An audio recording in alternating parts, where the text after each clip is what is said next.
bloque económico para continuar con el diario del lunes y entender un poquito de la macro, de la microeconomía, también entender qué es lo que sucede. Y por eso me quedo con José Busaniche para ver cómo viene la cuestión inflacionaria, José. Vos decís que vamos a entender la macro, me parece que esto se escribe y se reescribe todos los días.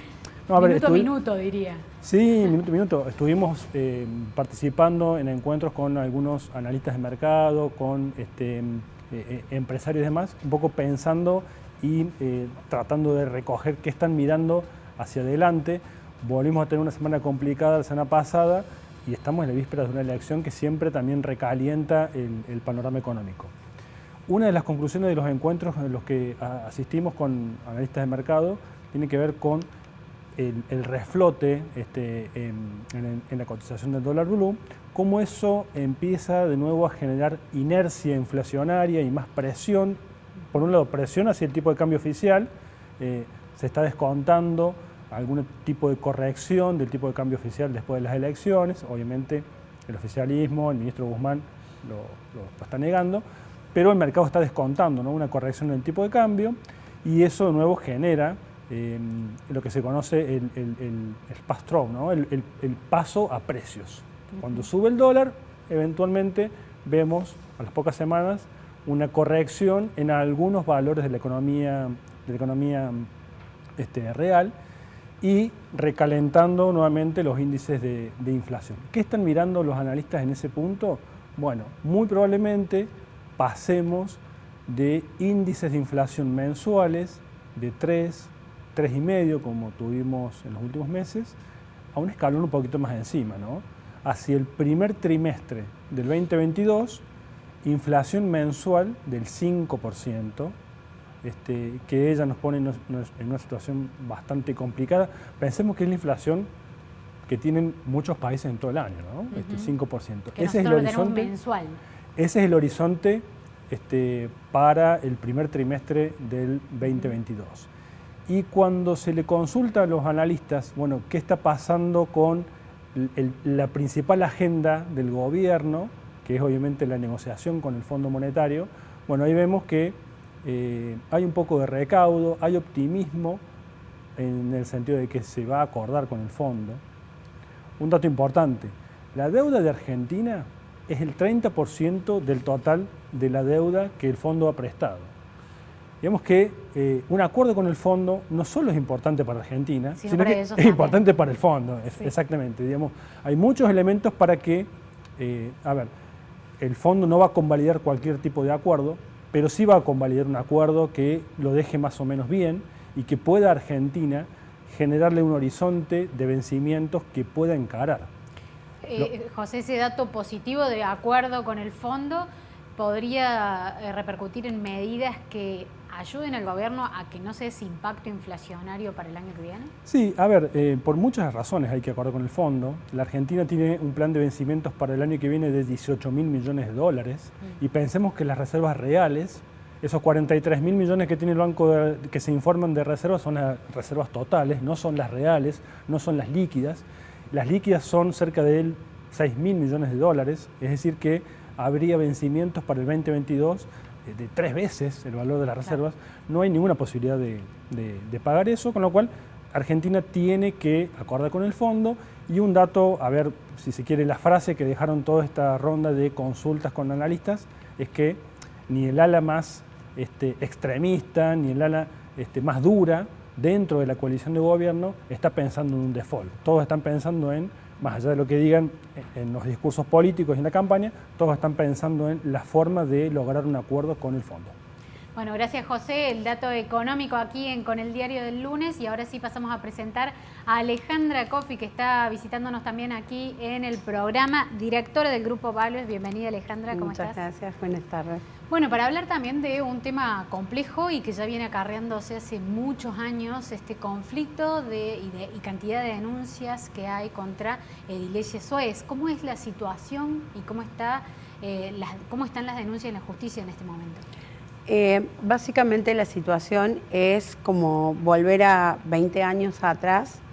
Mi nombre es Alejandra Coffi, soy directora del Grupo Values, una empresa que se dedica a la resolución de conflictos. que toma origen en un equipo de profesionales que venimos de la clase humilde trabajadora y buscamos la forma de buscar una beta de trabajo en la parte de asesoramiento financiero y haciendo resolución de conflicto.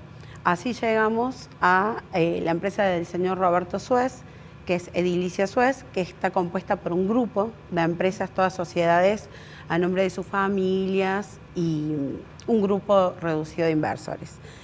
Llegamos a esta empresa a través de un cliente nuestro que ya falleció lamentablemente por la pandemia, es lo que dejó la pandemia, que hizo una inversión millonaria en esta empresa y somos convocados por el señor Roberto Suez con el afán de mostrarnos de que venía con una gestión compleja de más de 10 años y que no había podido cumplimentar la entrega de las unidades porque por razones municipales que le habían parado las obras, por razones de la inflación, lo escuchaba hablar que es el diario del día de Argentina más o menos. Tomamos puntualmente esta empresa, pero es algo que sobresale en Córdoba, lamentablemente, de tener desarrollistas que incumplen en la entrega de los proyectos en construcción y hacen que la provincia decrezca. ¿Por qué? Porque el tema de la construcción es como el cimiento, la base de poder tener una buena economía. Todos sabemos que si bien la parte financiera y todas las monedas innovadoras y todas las acciones son buenas, lo ideal sería que el dinero se quede en nuestro país y podamos reinvertir creando más fuentes de trabajo. Alejandra, ¿ustedes llevaron este tema a la justicia?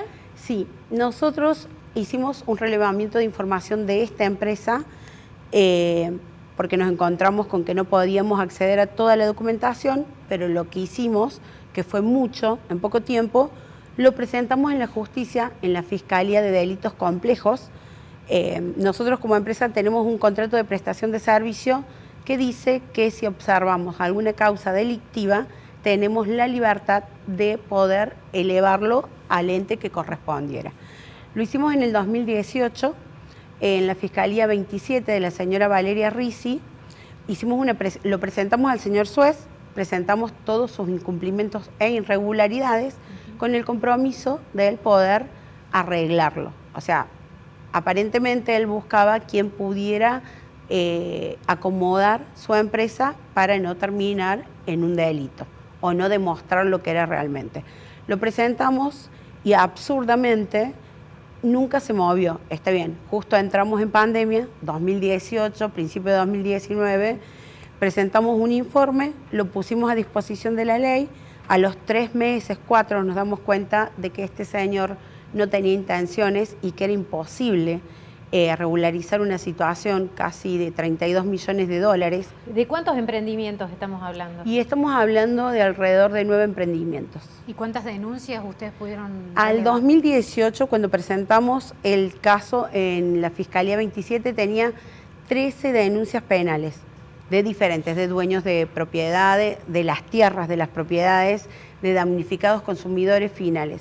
Lo que nos sorprende y por qué empezamos la movilización es que nosotros hace 3 meses, al ver la inacción de la justicia, de que no teníamos ninguna respuesta, hicimos una denuncia, yo quien les habla y mi empresa.